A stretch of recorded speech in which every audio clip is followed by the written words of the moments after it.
ازاي ندخل عناصر البلوكات الفايل، وازاي اصلا نلاقي البلوكات دي الفايل بتاعنا اللي انا كنت شغالة فيه معاكم في الفيديوهات اللي فاتت. طبعا طورت على الفكرة، وده حال اي مصمم بيشتغل في التصميم، بيبدأ بخطوط ثم بعد كده الفكرة بتتطور، وطول ما هو شغال ممكن يعدل او يستخدم حاجات تانية غير اللي كان مستخدمها في الاول. فانا حاولت ان انا اخلي الغرفة مش مجرد شكل، تكون وظيفة كمان، فاستخدمت دول بحيث ان هم يكونوا تخزين، وعملت الكنبة بالشكل ده بحيث ان انا اسهل الحركة. والجزء ده استخدمته كديكور، واستخدم برضو كبديل ترابيزة بالنسبة لي عشان المكان هنا ضيق، فما عرفتش احط ترابيزة كبيرة.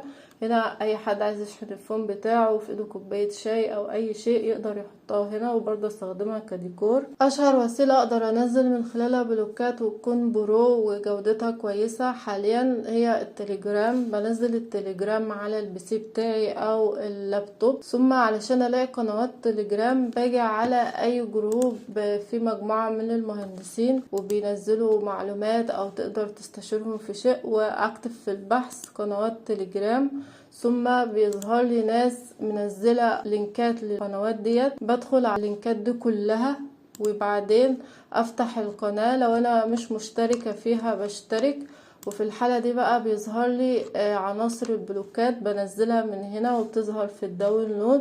تاني اشهر طريقة هما موقعين 3D سكاي و 3D برو. 3D سكاي ده لو بشتغل كلاسيك هحتاجه موت، طبعا بعمل تسجيل بالايميل بتاعي وبعمل رقم سري وبنزل اي عناصر انا عايزاها بعد كده. وفي هنا في السيرش كذا عنصر. 3D برو كان في الاول جدا مشهور، مؤخرا كان في حاجات كتير في بقت برو المجاني محدود، بس برضو نوعا ما اقدر اعتمد عليه في البلوكات لو احتجت بلوكات. رابع وسيلة ودي ان انا اشتري مكتبة بلوكات شركة مع زمايل ليا، بس اكون ضامنة ان البلوكات دي فيها عناصر كتير فيها جودة. دلوقتي احنا محتاجين نعرف ازاي هندخل البلوك. طبعا انا في عندي عناصر لوحدها منفردة، انا سواء هنزلها او هي معايا في المكتبة اصلا، فبيكون في عنصر لوحده كده وفي مشهد كامل.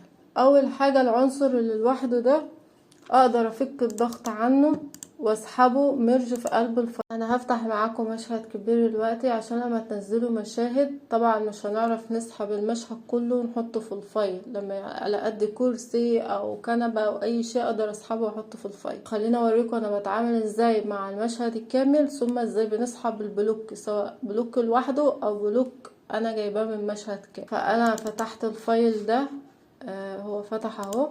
عايزة اخد منه مجموعة عناصر من البلوكات احطها في الفايل، او مثلا انا عايزة الكنبة دي، همسك الكنبة دي واجي من فوق هنا فايل هلاقي سيف سيلكتد، هاخد سيف سيلكتد واجي على الديسك توب او اي مكان هحط فيه عناصر البلوكات بتاعتي، واعمل نيو فولدر واسميه اي شيء وارقم البلوكات اللي انا هسحبها. في الاول عشان البلوك ده يدخل بالخامات بتاعته هو بيجي معاه مجموعة من الصور كده بنسميها تكتشر. التكتشر ديت لازم نعرفها في الفايل بتاعي اللي انا هدخل فيه البلوك.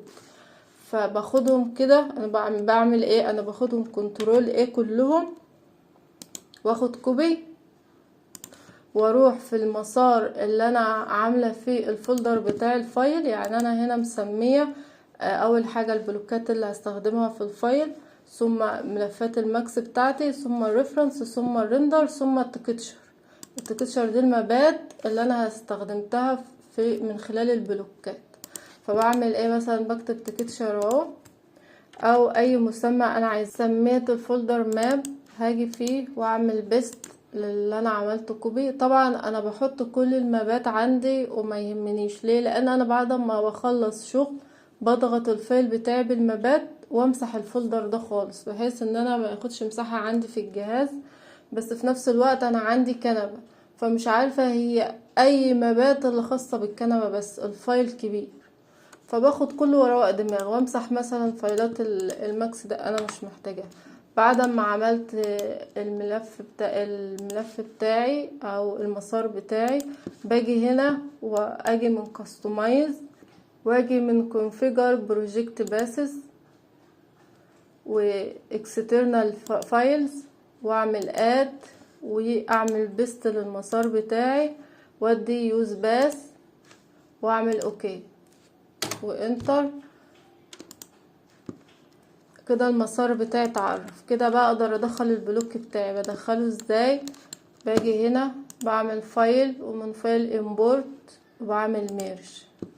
باجي على الديسك توب واختار البلوك اللي انا اخترته واضغط عليه واعمل اوكي. بعمل دبليو ثم زد واشوف البلوك بتاعي وصل فين او البلوك بتاعي نزل. اقدر اعدل فيه واغير في حجمه، اعمل اي شيء واحطه مكانه واحركه في اي مكان. اي بلوك انا عايزاه اقدر ادخله بالطريقه دي. طب لو عايزه احمل برنامج او سكريبت او اي حاجه تخص البرنامج عندي ومش قادره اوصلها ومش عارفه اعمل ايه، انا اول طريقه بلجأ لها هي اليوتيوب.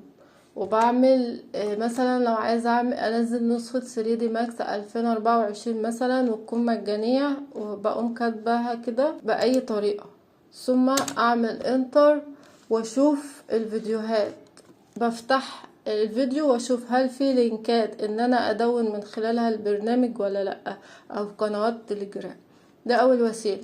تاني وسيله برضو ان انا اجي مثلا على جروب زي بتاع ابداع اكاديمي ده او اي جروب تاني وابحث هنا على اي شيء انا عايزاه او انزل بوست. طبعا الناس هنا ما عادتش بتهتم زي الاول ومبتتجاوبش مع الناس زي الاول، ولكن ده خيار. ممكن حد يبعتلك لينك تليجرام، مين هيعلم. انا بعلمكم ازاي تلاقوا العناصر بنفسكم لأي ورشة أو أي شيء أنت هتشوفها. ما تسعاش ورا حكاية هل هي معاها بلوكاتها ولا لأ، معاها الماتيريال بتاعتها ولا لأ، لأن أنت لازما اللي تسعى وتدور. هيجيلك عميل معاه غرفة مثلا معمولة دهانات أو شيء، فهتقعد تدور على مبينات تحاكي الدهان بتاع الغرفة دي واللون ده، فانت محتاج تتدرب على ده وان انت تحاكي الحاجة لوحدك مش تلاقي الماتيريال جاهز. برضو عناصر البلوكات وانت بتشتغل في ورشة، انت اصلا تحاول تحاكي الورشة ده بس بشكل اخر عشان تقدر تضيفها للسي في بتاعك. مش تاخد نفس البلوكات وعايز نفس الفايل، انت مش هتستفيد بشيء لان اعداداته ممكن تختلف شوية عن اعدادات من جهاز لاخر. الفيديو الجاي ان شاء الله هشارك معاكم ازاي عملت اضاءة الفايل ده وازاي نتعامل مع عناصر الاضاءة في كروم.